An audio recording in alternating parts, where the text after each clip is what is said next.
Hey guys, Drift0r here. It's been a very long time since I've done any sort of dual commentaries on my channel, but for the first time in forever, I'm doing a dual commentary, and today I'm here with NerosCinema. Hi guys, my name's Joe, or go by Nero, NerosCinema.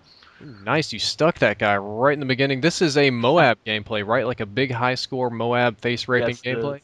Yes, it's an assault mob I got playing on Resistance using kind of a goofy class that I was experimenting with for a bit. It's actually pretty fun. The PP90 with a silencer, overkill with a striker, kind of Yeah, bringing back that overkill moment is or kind of two. weird. Most Yeah, people don't go for that. And you're not getting those specialist perks, so you don't have the no. quick draw, the assassin, any of that sort of stuff. I can see with that crazy shake you're doing this in theater mode. The Modern Warfare Yes, I 3 am. theater mode is not the Black Ops. That guy just threw his head in front of your gun like he was trying to give your long PP a blowjob, and it just did not work at all. Yes, he was. And this is I kind of like. I'm not honestly a big fan of overkill, but I have been using it somewhat using shotguns as secondaries. And honestly, it does bring back the memories of Modern 2. It does bring back that kind of feel. And then honestly, in a lot of different situations, it's actually a pretty good setup. So I do pretty well for this game. So I guess it works out in the end. You got to try this setup. This is a numerical setup that I've seen, but I've not had the balls to use. So just bear with me here. Use a Okay. riot shield with the speed proficiency so you move fast. Put on overkill with a G36 because the G36 has a faster draw time than like half the pistols for some reason. And put on Mm. stalker so that you get the speed boost. So you can like slide around with the shield and then get all up in their face and just whip it out really fast. Add a sleight of hand pro on there too, and you might be able to do some interesting things. So you're gonna call it the turtle setup? So you're just gonna run around with a big shell on your back, shoot Yep. people, or Pretty much. I wish I could make a turtle. Like when this game first came out, I was like, "Oh man, I want to pick up two riot shields and just be a turtle," but it wouldn't let me do it. Okay, speaking of making, all right, this is way off topic. This is completely just out there, but I've been playing a lot of WWE 12. I'm not sure if you're a fan of wrestling or if you play that game at all. No, I'm not. Okay, Okay, so you're in your own territory here, but I'm listening. they have a complete, fully customizable character that you can play with online and whatnot. And when, if ever, is Call of Duty gonna have a fully customizable character? Someone you customize the way he looks for each faction you can join. You know, SAS, African Militia, Well, Task that's Force like One. some Halo stuff. What you'd have to do is you'd have to like rebuild the character models from the ground up and change the game coding and stuff. And in Call Okay. of Duty, they're really skeptical about this because even those minor cosmetic changes can lead to glitches and exploits. I wouldn't Mm, imagine that in the next Call of Duty games it wouldn't be impossible. I remember you could do that in like Rainbow Six way back in the day, Counter Strike to some extent now, but it's not a big feature of the game, and it kind of destroys the homogeneity. Like when what they did with Team Fortress 2. Everybody has hats now, and sometimes I can't tell what class is what at a distance. They're not quite as distinct, but I'm actually going to just take your subject that we're going to throw it in the garbage and we're going to start over again with a new one. Let's talk about a subscriber of yours called Warfang Slayer, because I think he okay. definitely deserves some credit in this video. I think he deserves all the credit for this video because if it weren't for him, this video won't be going up, and I won't be speaking to you right now. Yep. Would you want to, or I'll tell my part of the story first. So basically, last night I was up at 2 in the morning. It was a really crappy day. I'd done a lot of schoolwork, a lot of homework. I was just grumpy. I didn't get to spend time with my wife or anything like that.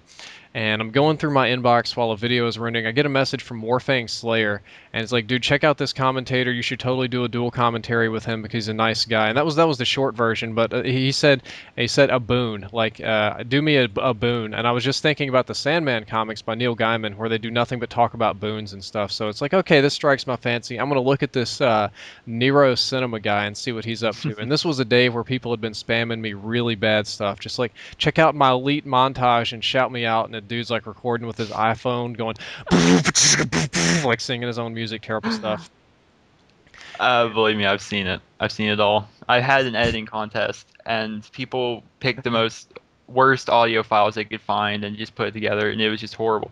But back to Wolfang, that's Yeah. crazy to me. How this whole thing transpired. That a subscriber would go out of his way to send someone else a message saying, "Hey, you should check out NerosCinema." He doesn't have a whole lot of subscribers, but he won't admit it, but he does want more.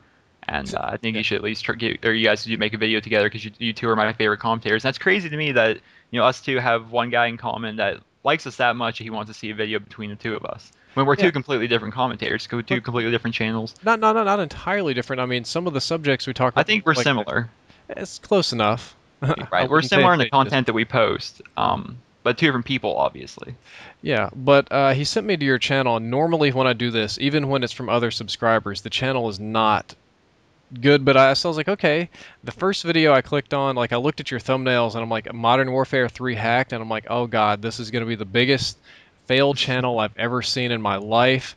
But I took a look and I actually liked your videos. You had some what I do honest commentaries on my channel, just like sit down and talk about things, life and whatnot. You did the same thing. It was really Hmm. good. The content was good. The video looks good. It's edited. I mean, you know what you're doing here, and I definitely think you could use some more love on your channel. So I'm like, all right, let's do this dual commentary.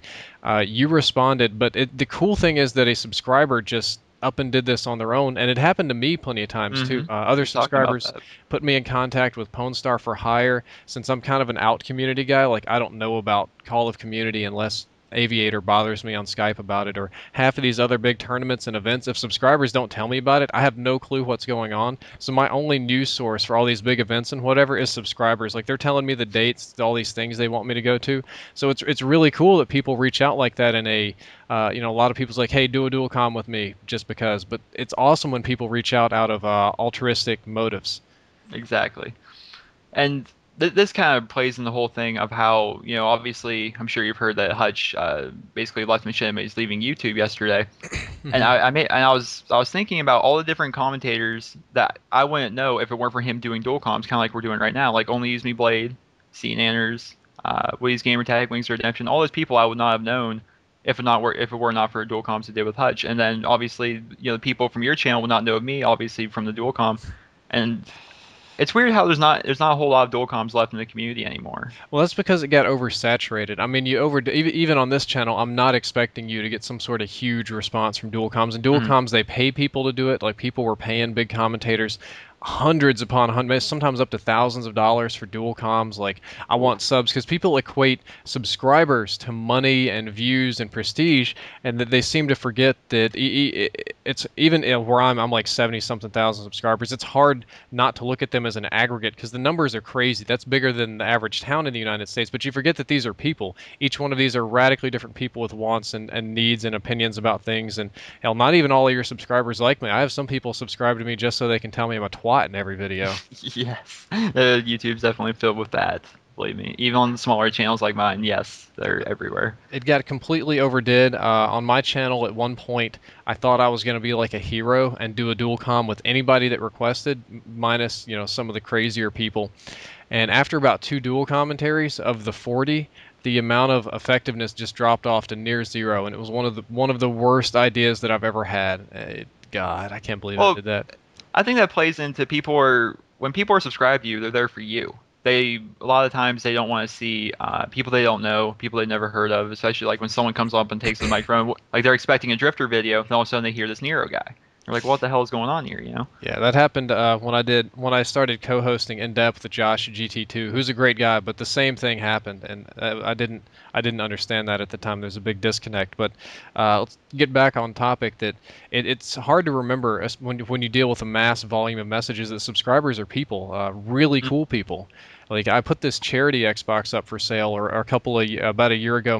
Both of my computers died on the same day, and I couldn't do videos or do my job or anything. And just people came out of the woodworks. People that had been lurking for like ages just created an account to tell me that they wish me well or send some money toward a computer or something. So it's really surprising. I mean, you got to remember that you're dealing with people here and not numbers. You treat them well, they'll treat you well. My channel's like at the perfect size right now, where I do reply to every personal message I get, and I do read most tweets. I don't reply to every Oh, tweet because some there's of your them, MOAB calling it in. yes, and the game ends.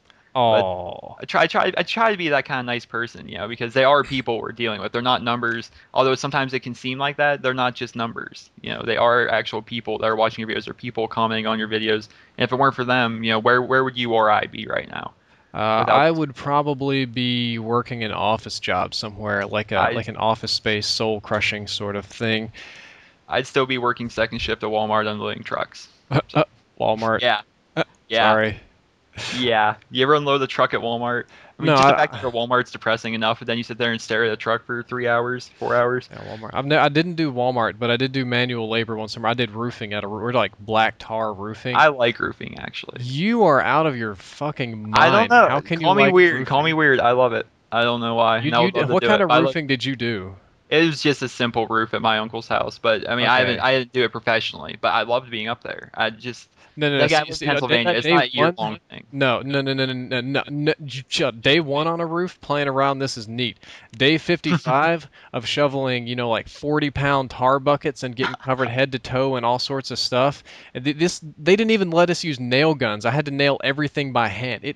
See, we had nail guns. That's why it was simple, and we only did it one day because we had so many people. Then again, I was a little bit younger, so I Ah, had a lot of fun with it. okay, I wouldn't want to work at Walmart either. I just feel like, well, I'm just dealing with the customers in Walmart. Like I go there and I see people ask the clerk some of the dumbest questions. Like I see him walk up to the guy who is clearly a janitor cleaning up puke and just ask him where something is that's on the other side of the store. And I wouldn't. Please tell me that at some point during your unloading of trucks that somebody came around back and was just like, "Yeah, I give you $50 for that crate over there." No, but there was many times like Joe, you need to go deal with a customer, and I go out there and they're like, "All right, can you get me I need as much Mountain Dew as you can find me because there's a special like deal on Mountain Dew. I want every case of Mountain Dew you guys got back there." So I go back, I get a pallet, and I filled up with like 5 or 6 12 packs of Mountain Dew. And then my manager comes up, he's like, well, "You're supposed to be unloading the truck." I'm like, "Well, I'm supposed to help a customer." The other manager told me that. "Well, you don't listen to her, you listen to me." It's just a lot of conflicts, and it's a terrible work environment. It really was. But I'm glad I'm not there anymore. All right, well, we are just way beyond out of time, I do so this every video. I just keep on going. I apologize. it's not a problem. So, all right, guys, on my channel, if you're interested in checking Nero out, there's a link on the screen. You can click it. It'll take you to his channel, open it up in a new window down there in the description for mobile viewers. I'm not telling you to all flood and subscribe to Nero because that doesn't do him any good. Just check out his channel, and if you like it, stick around. That's all I can ask. All right. Thank you guys for viewing the video, and thank you, Drift0r, for having me on.